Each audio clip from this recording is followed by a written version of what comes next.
Hey, good morning and welcome to Breakthrough Walls. I'm Ken Walls and I'm your host. And today I have an incredibly special guest on. Her name is Merrie Spaeth. Merrie has a very unique background in media, government, politics, business, and entertainment. She's a thought leader in communication theory, executive training, and coaching, including how to utilize social media to maximize your influence. This woman is going to blow your mind. I'm telling you, hang on with us.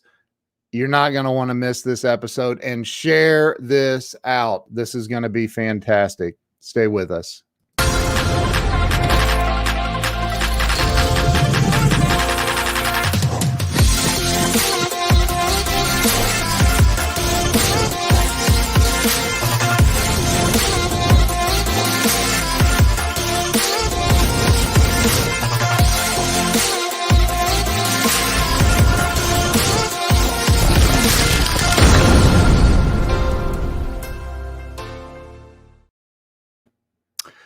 I'm going to bring Merrie Spaeth on. Before I do, I got to tell you that she was also recently named by the Dallas Business Journal as the change maker. She was also featured on the front cover of the September of 2013, the DCEO magazine featured her and called her the fixer. Let's bring Merrie Spaeth on. Merrie, welcome to the show. Well, hello. How nice to be here with you. I am thrilled to have you here, primarily because, I mean, you're phenomenal. We've spoken on the phone a couple of times, and I don't know if you ever experienced what's that called, where you feel like you're out of your league. I feel like I'm out of my league a little. Imposter syndrome, that's what it is. But so because you have done some amazing things, and so I'm excited and very grateful that you're here, so thank you. My pleasure. Thank you. So Merrie, I started this show about 3 years ago, and the thought was, I want to help people have a breakthrough in life, like get unstuck. I think people go through challenges and they get stuck and they stay stuck. And I believe that by hearing other people's stories of triumph, we heal and we become better as humans. So why don't we start with where you were born and raised? Well, I was born in Charlottesville, Virginia, and my dad was a med school student, and my mother was a model. I looked just like my dad. Then we moved to Philadelphia in 1952, and that's where I grew up. And a lot of my family is still there. Hi, Spaeths. That's okay, isn't it? Right. In Virginia? No, they're in Philadelphia. Oh, Philadelphia. Okay. Yeah. I just bought 2 cars from a friend of mine in Philadelphia. Well, Philadelphia is an interesting city, wonderful history. It was actually a great place to grow up. And the area that I lived, called West Mount Airy, was an area that was one of the end stops on the Underground Railroad back through the 1800s. And so it was an integrated neighborhood from the very beginning, which made it very unusual for a large city. And there were lots of doctors and lawyers from who were African Americans. It was a unique growing up place, I think. And I went to a Quaker school. And there's no doubt about that living in West Mount Airy and going to Germantown Friends provided a foundation. Even though I would describe myself as a conservative, it was very important in my perspective in terms of the people and what we owe them. Wow. Is that anywhere near Springfield? I'm not familiar with the area. Not really. It's if you were, I'm in Dallas. So you say you're from Dallas, depending how far away you get from Dallas, and the closer you get to Dallas. Actually, I live in Plano, but Springfield and West Mount Airy really aren't that close to each other. They're not. No, okay. But they can claim Philly. Yeah. Well, that's where I was. I went over to Springfield. So So you went to, is that where you went to school and high school was in West Mount Airy? I know, well, Germantown, France is in an area called Germantown. Okay. And when the English settled Philadelphia, I'm sure you remember William Penn gave the original grant and created Pennsylvania. Um, they didn't want the Germans because they thought they were dirty. So they shoehorned them out of town for about 5 miles, and they set up Germantown. And then Okay. the next suburb beyond that is West Mount Airy. Now, did you end up going to college? I went to Smith College in Western Massachusetts and then to Columbia Business School. And my Wow. father likes to refer to me saying that it's apparent that Columbia Business School will graduate anybody, Jeez. which is in my case true. Is it really? Well, I was a ringer. The I appreciate you saying that my background looks impressive, Ken, because really I just hopped around from thing to thing.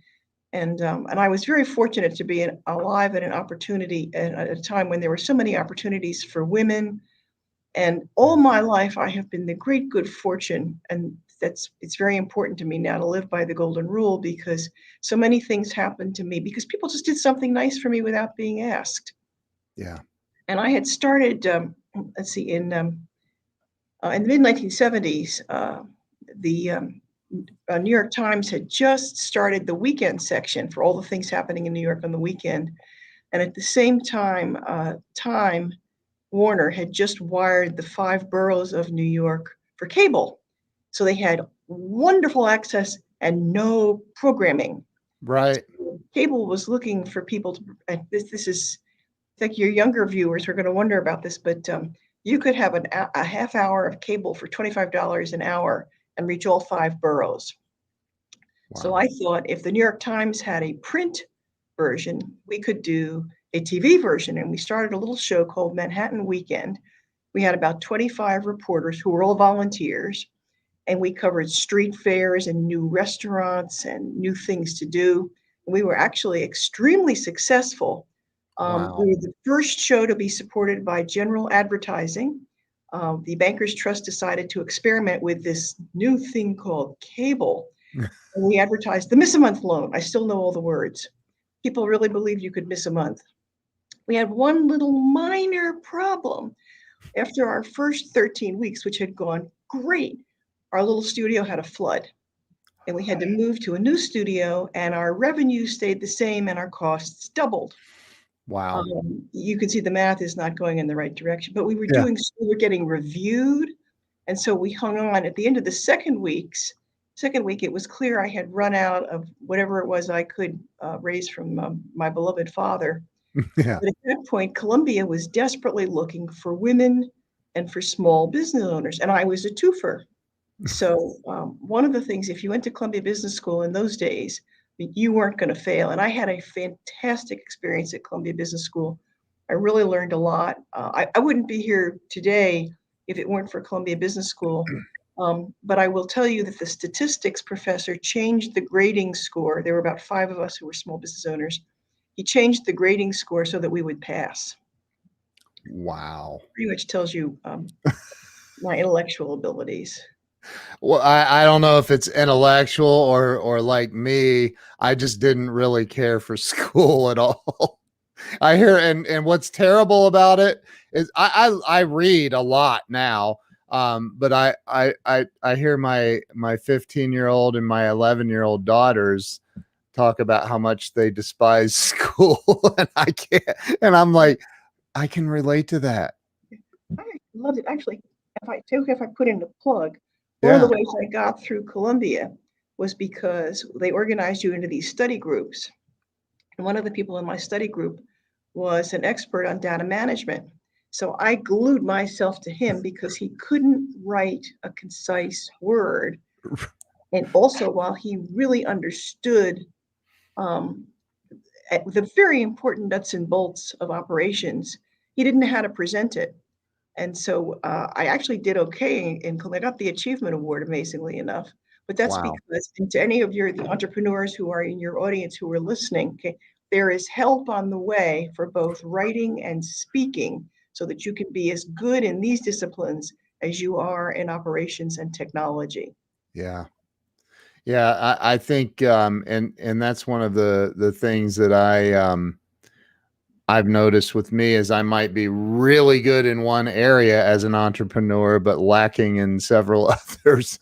So you graduated, and then, you know, for those watching that don't know, you were, I forget the exact title, media relations director. Is that correct? Yeah, if let me take a step back though, if I can, Yeah. Ken. As I graduated from Columbia, I then went to Washington on a program called the White House Fellows Program. Okay. Something I also urgently commend to your listener viewers, either for themselves or for people that they might want to have a high level exposure to government. It was started under Lyndon Johnson and modeled on the Rhodes Scholarship. And you apply, there's a regional competition, and then about a dozen fellows are selected each year, and they get assigned generally to a cabinet secretary. It depends. But I got assigned to Bill Webster, who was the director of the FBI. And I was the Wow. first fellow to go to the FBI and the only woman on his non-lawyer woman on his executive staff. And it was an extraordinary experience. I can come back to it if you're interested. From there, I Yeah. went to the Federal Trade Commission for 2 years as the Director of Public Affairs. And here's what I mean about people being so generous to me. Um, we were very ambitious at the Federal Trade Commission, advancing President Reagan's deregulatory initiative. And the chairman, Dr. James Miller, who was an economist, was best friends with Jim Baker, the chief of staff at the White House. Yeah. And the two of them talked, and Baker would say things like, "You guys are getting such great attention." And Miller did not behave like a typical, he would say, Merrie's doing that. That's her work. So when instead of saying, "Thank you, I'm just incredibly competent," he was very good. So the day after Gergen left, I got a call from Mr. Baker's office saying, "Mr. Baker would like to see you." So it's like, okay. Wow. And the media office at the White House, this is the world's greatest job, Ken, because everybody's familiar with the press office, with the poor press secretary who has to stand at the podium and deal with all the insulting questions from the national reporters. That's not media. Media office is everybody else. It's local press. It would be you. If you called up the White House, you'd get media. And Wow. today, there's so much press. But the best part, whatever you want to say about Jimmy Carter, he understood organizational politics, and he created the media office, but he didn't make it part of the press office. It reports to the chief of staff. And Wow. so the big press office can't squash it. And so I got over Wow. there, and Mr. Baker said, "Okay, Merrie, what do you want to do here?" And I had been looking around at the Federal Trade Commission because we had no money. But of all the departments, you would not suspect this. Agriculture was in the lead, and they had cut a deal, which was then with ITT Dialecom, to set up the first agriculture news. And so I said, "I want that. I mean, see what they've got. I want it here." So I Wow. packed my belongings, moved down Pennsylvania Avenue, and there was ITT Dialecom waiting for me, saying, "What would you like, Miss Spaeth?" And we set up the White House News Service. And I'm if anybody is our age, they may remember the modem dial-ups. You had the two little cups. Yeah. You put the phone in it, and you dialed a phone number. And we were so early in this, Kim, we were number 51 on the menu. Oh my gosh. White type, and up would come the White House News Service. So I loaded everything I could get my hands on into that. But what that was, it was the first arrow in the heart of the mainstream media, because it meant they didn't have a monopoly. If you had a phone, a primitive computer, and an account with ITT Dialecom, in fact, all you really needed was a phone and an account with ITT Dialecom and a monitor, Wow. you could get the White House News Service. And so that was our beginning. And then we started doing all kinds of daily briefings and a variety of other things. But that all happened because Jim Miller was just kind to me, looked out for me, and because Jim Baker took a chance on me, because as you can imagine, we were not very popular with the mainstream media. They Yeah. didn't have any competition, and that's what we were. That's awesome. They need some competition. Well, now you know you might. I'm not sure that there's not. Oh gosh, I'm going to sound like a curmudgeon. Yeah. Because you're obviously an example of the good competition, but today everybody's a reporter. Um, Yeah. It's something that I'm not, I am so far from being a reporter. Now, my wife in college, she was I don't know, she's on here. There's a comment from her. She worked did something with the college newspaper, the editor or something. I don't know. Look, Anna's give them heck, Mary. People love you. So you wow, so Jim Baker is the one that and this was a new position that didn't even exist. well, Carter created the media office in Okay. recognition of the importance of local press. But what happened, you will remember, but for some of your audience to refresh their memories, Reagan was elected. Jim Brady was the press secretary, and very early in the administration, he was shot. And the two deputies, Carter Small and Larry Speakes, who had been best friends, competed with each other to become press secretary. Larry Speakes won. Karna was exiled to the media office, but she didn't really, I mean, she was not interested, Ken, in either or the Columbus Dispatch. Is that Right. the Columbus Dispatch still publishing? Unfortunately, they are. No, no, I want them to stay alive. I So know, but yeah, they're kind of they're biased. everybody's biased. I Karna know. moved to the National Security Council. So the media office was never where she wanted to be. But by contrast, I, at the Federal Trade Commission, had been known as the apostle of the local press. That's exactly where I wanted to be Wow. because I recognized, as you know instinctively, is that most people get their news from local media or from media that covers whatever their industry or interest is. They are, in fact, not reading the Washington Post. So being able to reach out to media, I mean, one of the things that one of my favorite stories and is we did regular briefings for all different kinds of press, and periodically we would invite in media from various regions. And so we were doing one in Philadelphia, North Atlantic, or Philadelphia, New Jersey region for weeklies. And we had these were pretty standard 4 hours, half-hour slots, 20 minutes of remarks, 10 minutes of questions. And for the regional briefings, we had a room 450 holds about 200 people, so we had 200 people. And I got a call a couple of days before the actual briefing from the schedulers. And they said, the president is free that day. Would your guests like to have lunch with him? It's like, With President Reagan? give me a break. So we had the briefing, and then they all had lunch with the president. And Hans Burgermuller, Hans, if you're still out there, I love you. Okay. He owned about 30 weeklies, many of which in different languages like Ukrainian, in this area. And he ended up sitting next to the president. I don't think he said a word for the whole lunch. He just sat there for the whole lunch like this. But the AP photo that ran of the event had him and the president. It said Hans Burgermuller has lunch with the president. He ran that photo, Ken, on the top half of every one of his weeklies the next week. And he included the transcript from every briefer.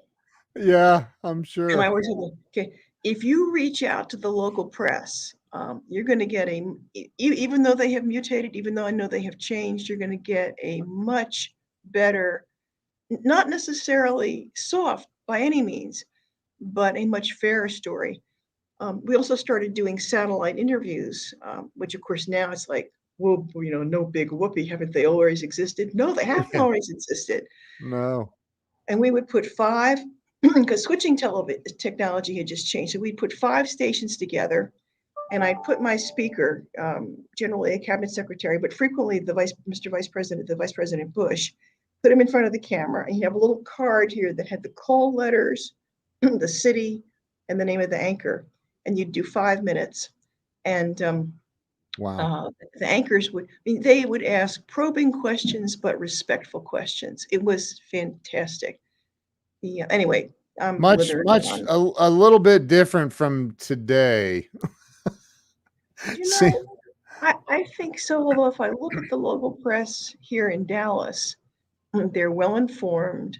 yeah, If I gave them 5 minutes with any president, they would be probing but respectful. It's only when yeah, you get up to the national level where people are desperate for their few minutes on the air, for their few yeah. seconds, that they get, and the pack mentality, I think, exists at the national level, much, much less so at the local level.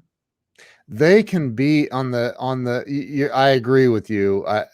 On the national level, it seems like they can be they can be pretty vicious. I think. That's So, all. what's it like? So you went to work every day at the house. I did.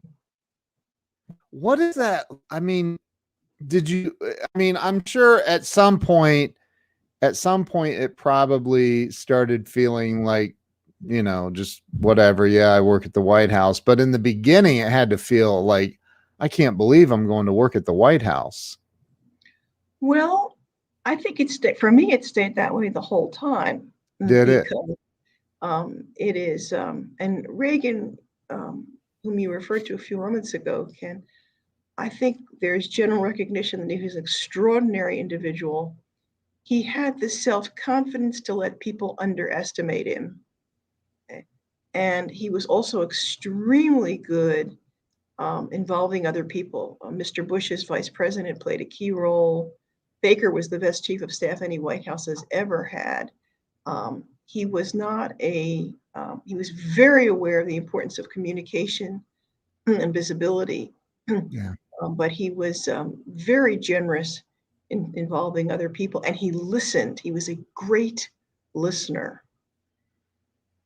With now, when you were there, did you spend, I mean, I've seen pictures of you and President Reagan together, but did you have the ability or opportunity to spend a lot of one-on-one time with him?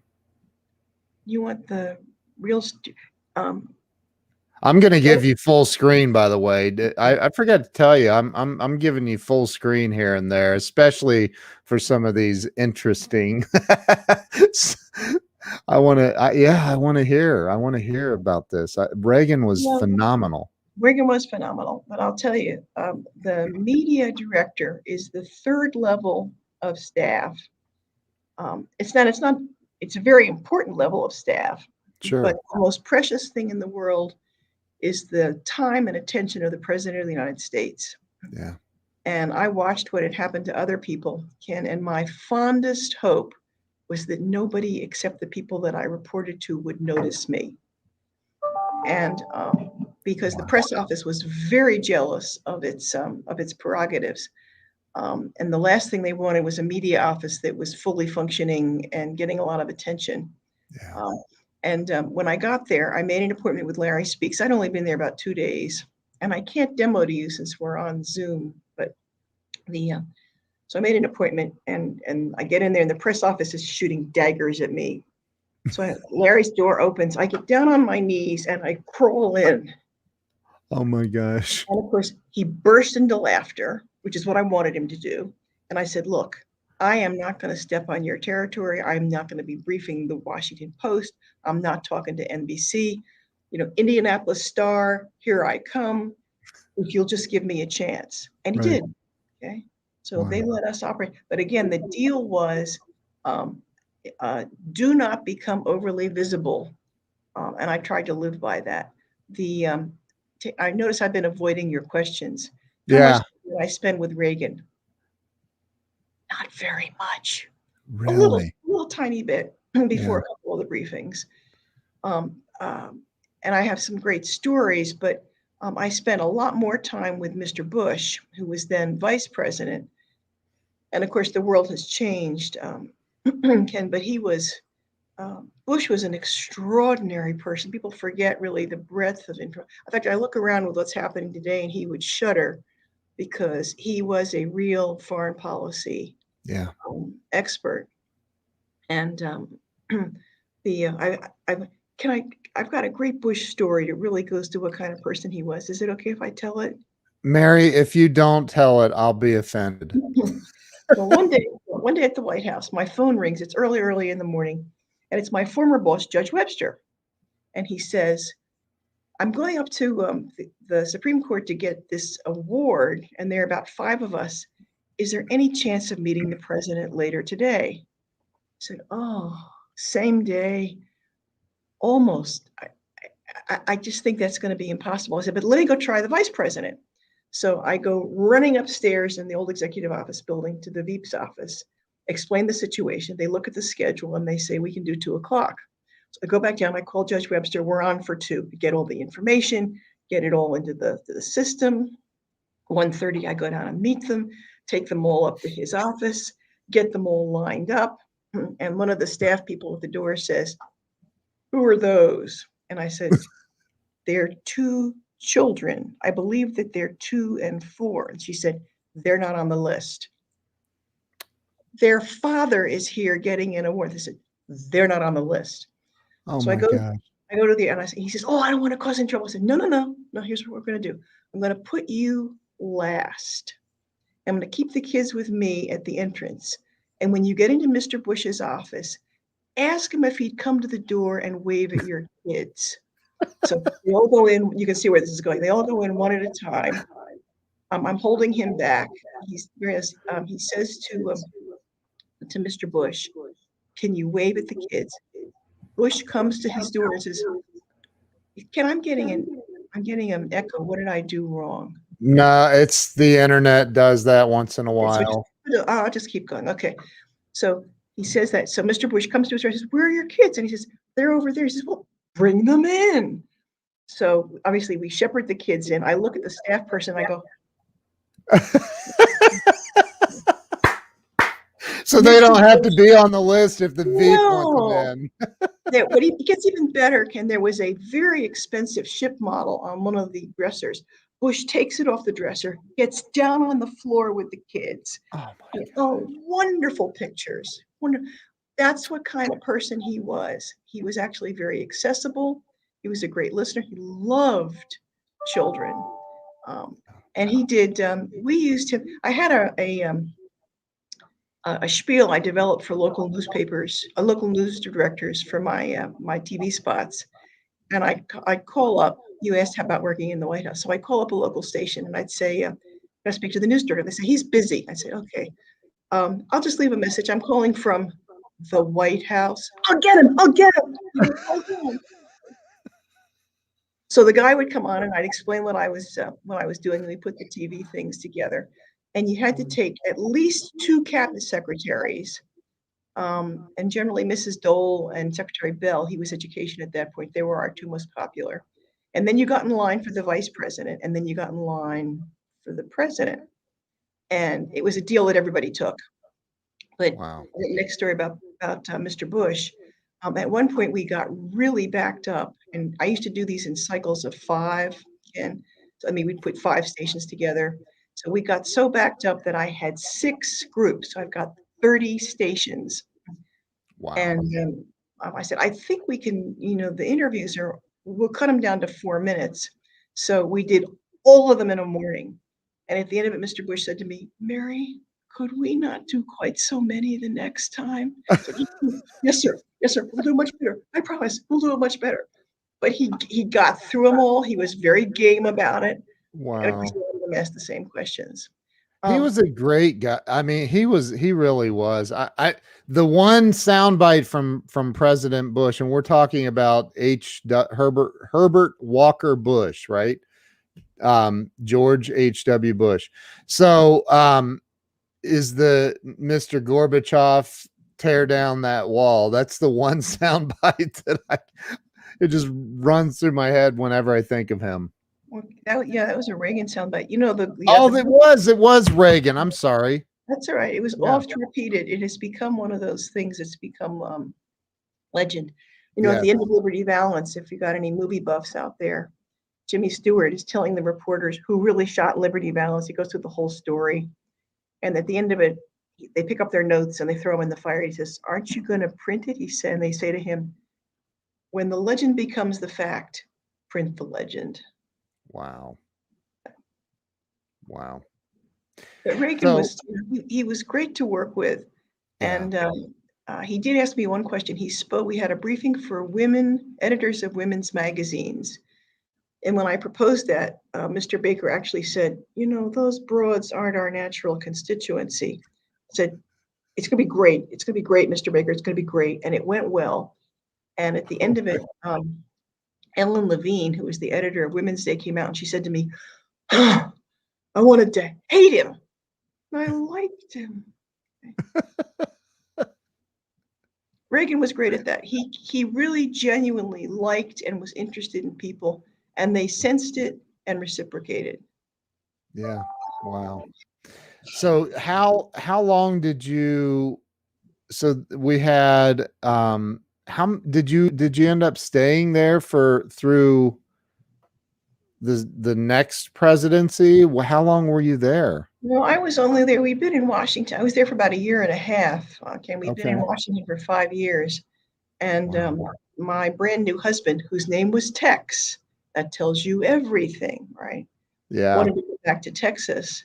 And that sort of leads me to the next chapter in my life because I feel grateful that people have been so kind to me and that I owe it to other people. But the second thing is that I feel extremely lucky to have created something which can really transform people's lives. And that was a great gift. And that's what we've spent the last 30 years on because we came back to Texas. Wow. So you ended up you left the did you stay for Reagan's entire presidency? No, we Oh, left in the middle of the second term. Tex okay. was eager to come back and get involved in politics and become a lawyer. I like to say, Ken, that we came to the end of our government savings pretty about as much as we came to the end of my savings. So government service and savings ended at the same moment. Wow. So you moved to Texas. We moved to Texas. And you weren't and had you ever lived in Texas? You personally? I hadn't been that lucky. So here you are off with a new husband named Tex, moving to Texas. And he was in DC. That's where you met him, was in DC. I met him in DC. He was the chief of staff of the Department of Justice. Oh, And that's later the assistant attorney general for legal policy. And he was at justice for all 5 of those years. And he wanted to come back to Texas. And that's right. I mean, much as I love where you are, Candace, I might say, if you just look at the demographics, it seems like everybody wants to come to Texas. Yeah. Everybody is coming to Texas, it looks like. And I was just in Dallas a few months ago, and I called my wife. I said, "We need to move to Texas." she said, "No." I said, "Texas is beautiful. Dallas, Plano." I was in the Plano area, That's where we and are. yeah, and it's just beautiful. And there's everything. Like there's everything is there. Like it's amazing. Well, the area where you are, I spent 2 years in Columbus, Ohio, Okay. as the co-host of Columbus Alive. Oh, that's And right. yeah, That's and right. I probably was not the first person to put Jack Hanna on the air, but we certainly did everything we could to build up his presence. And I remember I guess it was my second day in Columbus. So it was my first night on the air, and the shot sheet that is that lists the guest says Jack Hanna, Columbus Zoo, baby lion cub. Well, this will be cute. The thing is 6 months old. It Oh my wanders around the studio. I tuck my feet underneath me, leaving my shoe. It ate both my Bruno Magli heels. oh my gosh. Do you know and I know that my wife she's done a lot of work with Jack, and she knows him and his family very well. My wife ran the Ohio State Fair for 8 years, so she was the marketing director there.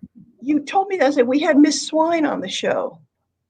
I don't know who Miss Swine is. She'll chime in though. I'm sure she does. We live north of Columbus in Marion. It's beautiful Marion. area. Yeah.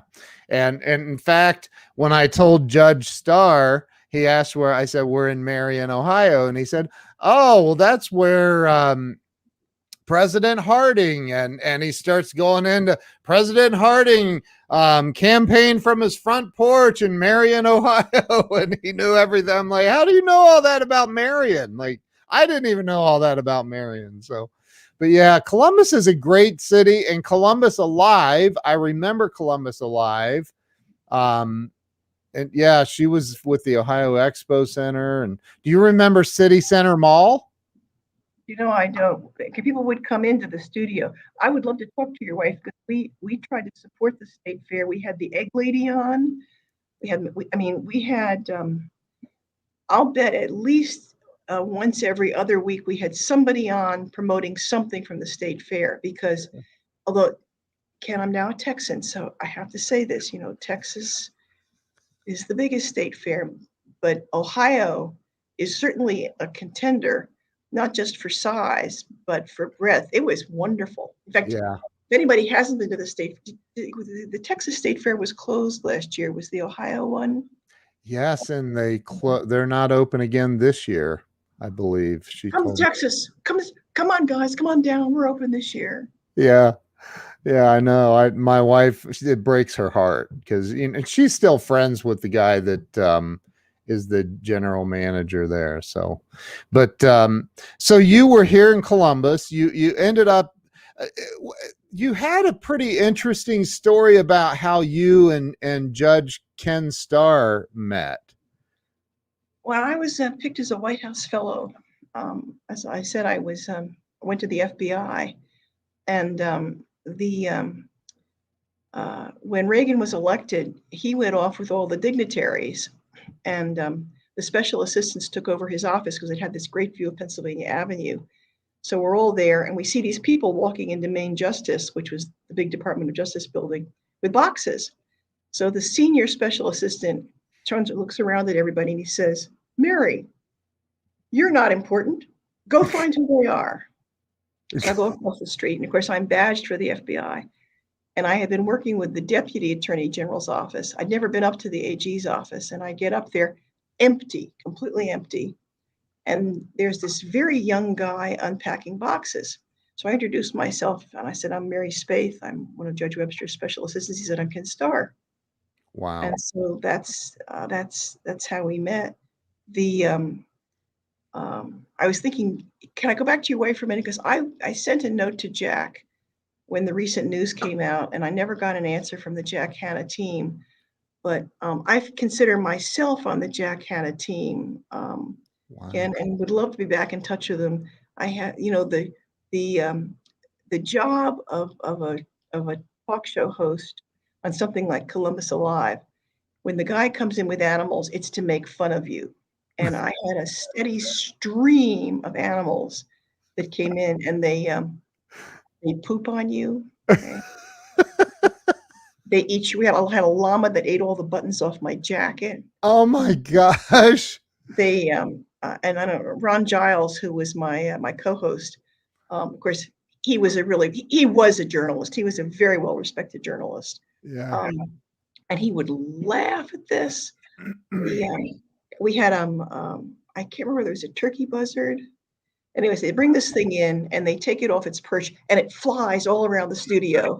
Wow. Landing on the cameras, where of course you know what birds do. Yep. But the Columbus Zoo has got one of the most renowned video presences now. In terms of, I'm addicted to their weekly show. It is terrific. Yeah. Yeah, Jack I remember something happened recently with Jack. What was it?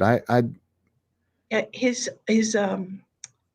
I hope I'm doing this sensitively. His team announced that he was retiring from public life. because of the onset of Yeah. physical difficulties. Yeah. Yeah. That's And right. he gave so much to it. He did, the Columbus Zoo, for people that don't know. By the way, you may remember a gal. I don't know how long she's been in the media here, but she's been with NBC here in Columbus for a long time. Her name is Mindy Dreyer, and Mindy is going to be on this show next week. Actually, she's a friend of mine, and she's an amazing lady. But Well, let me see. She's a real journalist. I was always an imposter. And, I can relate to that. I describe myself. I mean, I do a lot of writing, but it's mostly opinion writing, Yeah. or profiles. Or we do. You mentioned a lot of entrepreneurs are listening to your show. Yeah. We do a significant amount of writing for people at the C-suite level or who are aspiring to the C-suite level, because today it's not enough to know your subject. Yeah. You need to know how to connect with your audience, whether it's remote or in person. And people say, well, I'm already very good at it. I said, okay, good. Tell me about guideposts. What are you doing for interaction? What kind of props are you using? Okay. What kind of questions are you asking the audience? And let's not even get into visuals and PowerPoint. And today we expect, I don't know whether it's the TED Talks, but we expect a lot of a speaker. They can't be merely informative, they have to be inspiring. Now, the good news is that those are all things that people can learn. Yeah. One of the things that we said is very important as a leadership skill is humor. And people will always say to me, well, Merrie, I'm not naturally funny. And I'll say, if President Reagan were here, he would say he wasn't naturally funny. He worked at it. And of course, now, as the Reagan Library is opening up so many of his writings, it's clear he was a terrific writer. And he worked on lines, and I have a great Reagan story before we end the hour. But he understood that humor is how you make a bond with the audience. And it's like anything else. It can be learned and practiced, but it's important to make it a priority. And I think too many people think that they are prepared because they're experts in their material. That's just the first step. Amen. Amen and amen and amen. I totally agree with everything you just said. And I see it. I mean, I teach live streaming. I teach people how to use live streaming and social media. And I become perplexed when I watch, because there are people who are content experts in their field, but you put them on camera and it's like, it would be a whole lot more interesting if you had a personality while you're delivering your message. So, and I'm trying to be nice too, but so you let's go back to moving to Texas with Tex, your new husband. What was it like for a girl from basically DC? And I mean, Philadelphia is not even that far from DC. What was it like for you I mean, Texas is huge. Texas is huge. And I did bounce around a little bit, but then I got lucky again. And I struck out on my own with encouragement from a variety of people.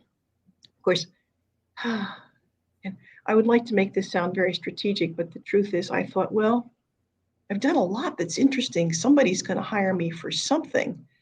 And we had a call with what used to be Southwestern Bell Telephone. They were one of the first companies to encourage their own employees to talk about the company. And the CEO sat me down and he said, we've learned the customer does not remember what we thought we told them. And I thought, have I missed this? But I realized that my attitude had been, what did I want to say? Or what did I think somebody needs to know? And of course, the minute you ask how much do people remember, a lot or a little, everybody knows it's just a little.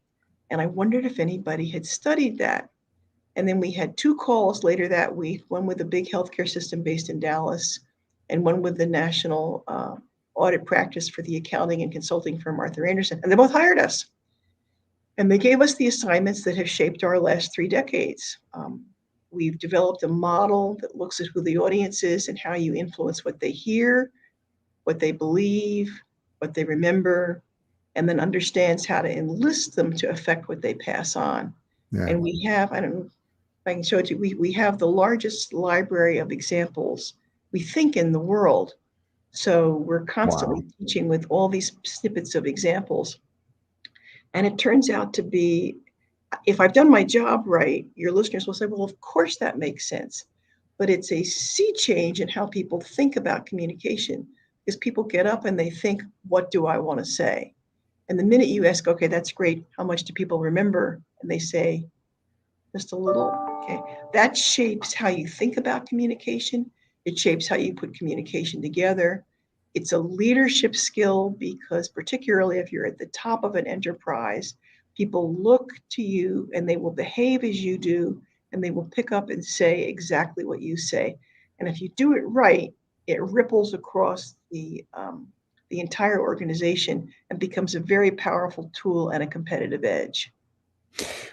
You know, a lot of I have a lot of small business owners that you know are very small business owners in some cases, that watch the show or listen to it. And you know, I think that you're talking about dealing obviously with some very large companies.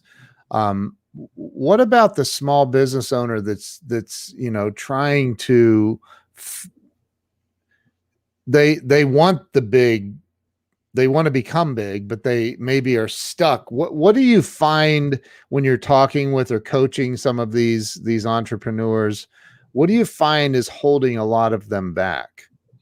I think they don't think in terms of enlistment. And I'll give you an example. Generally, small businesses have an extremely high number of repeat customers. And if that's the case, I mean, the usual rule of thumb, of course, is, which I think is pretty close, 80% of your business comes from 20% of your customers. But the question is, if you have repeat customers, have you ever said to them, first of all, thank you? Right.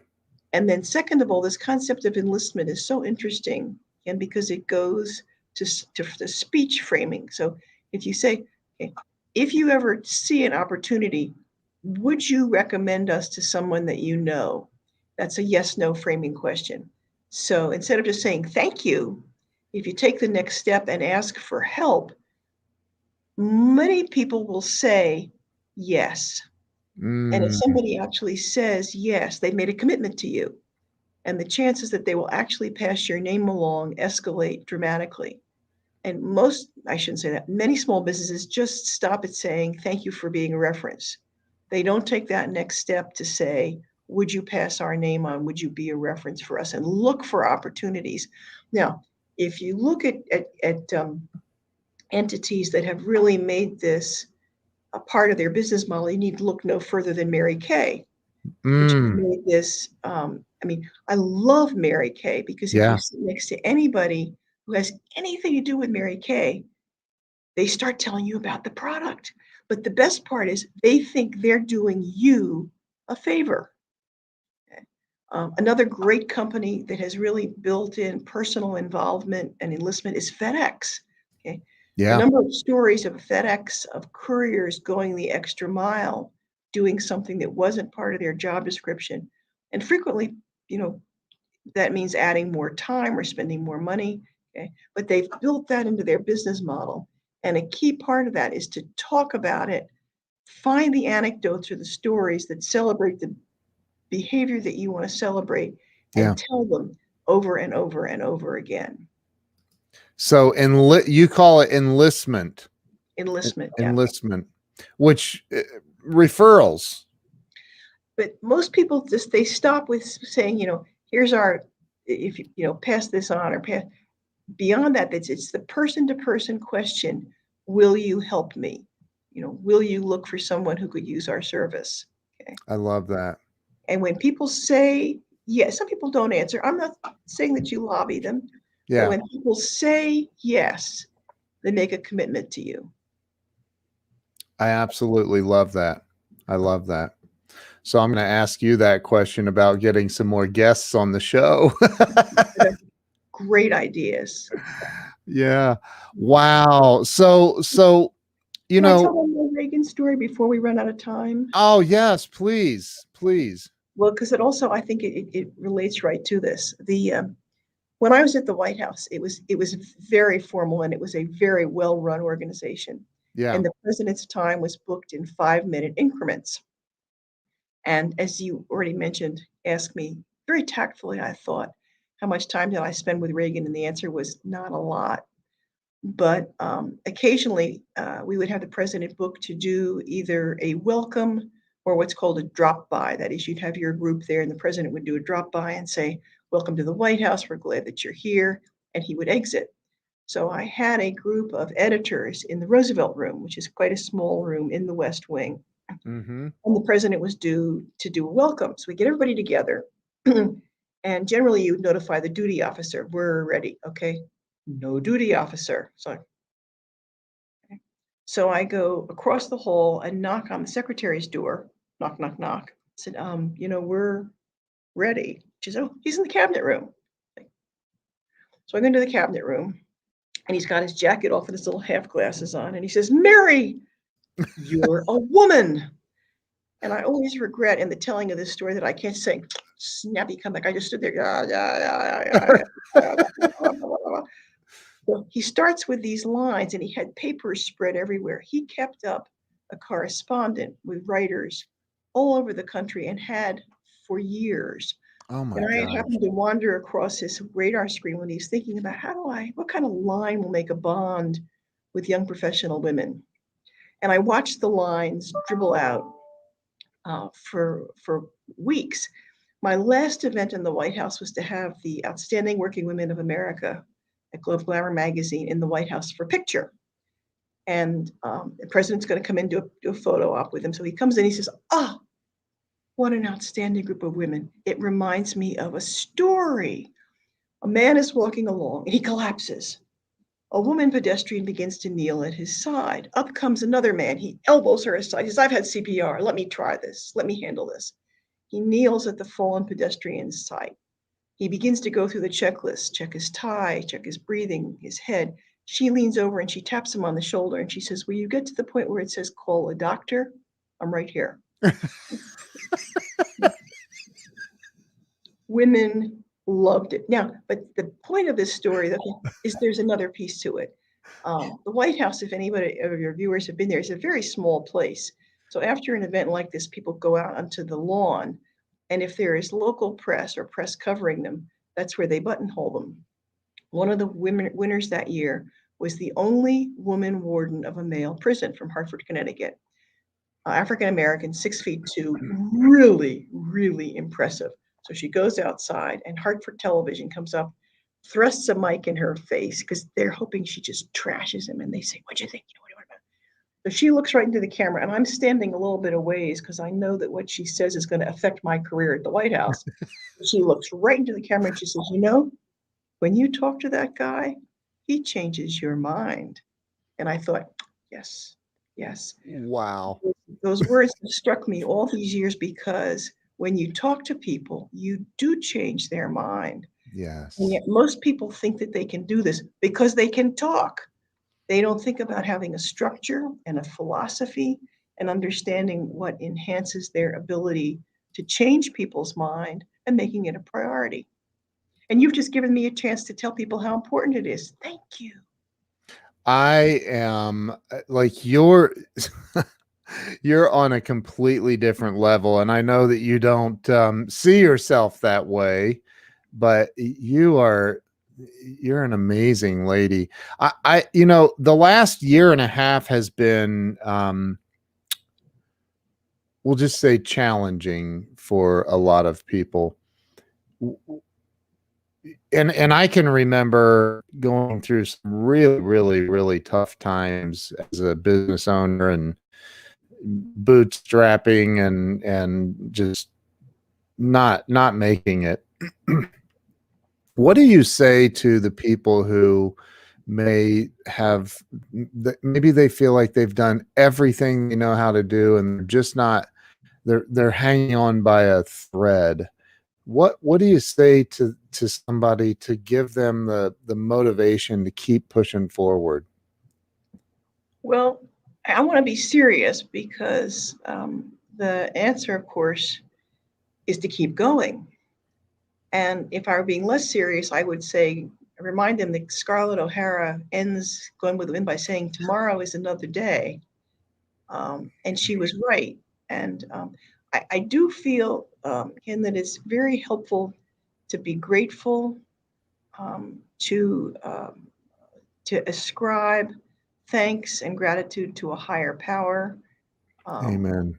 Wherever you fall along the religious spectrum, is to remember we are in this together. That's why I said at the beginning, I feel so lucky to have been alive and been the beneficiary of so many good deeds that people did for me, many times with most of the time without even being asked. People did, and that is an obligation in terms of how you think about life and how you behave. And I think you and I would agree, and I hope that your viewers will take this seriously. Life is long, and the admonition to treat others the way you wish you'd been treated really is a very firm foundation for a successful and productive life, and really for a happy life. 1000% agree. The golden rule.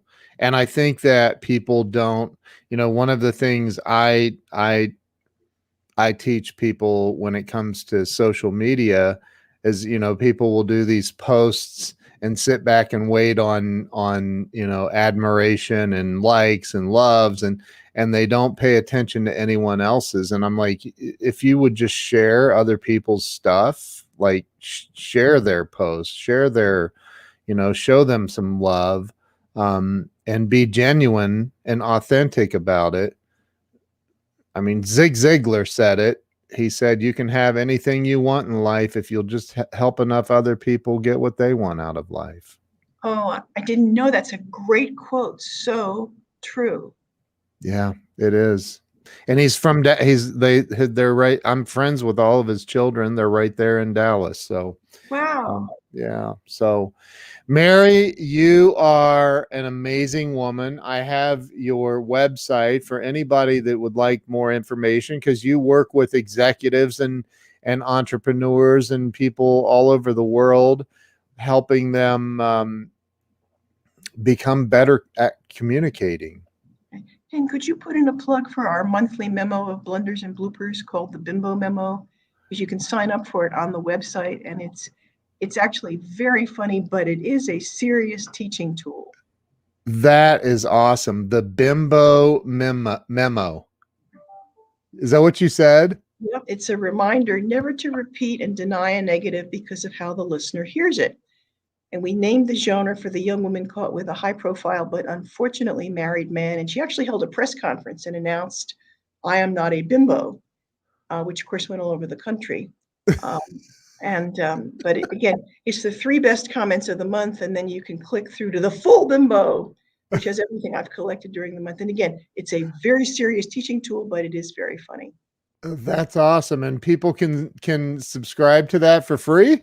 For free, you have just to sign up on the website. Wow. Well, everybody go over to spaethcom.com. It's scrolling across the website, or the bottom of the screen. And if somebody watching live would type that into the comments, put the www in front of it so it becomes clickable, I would be very, very grateful for that.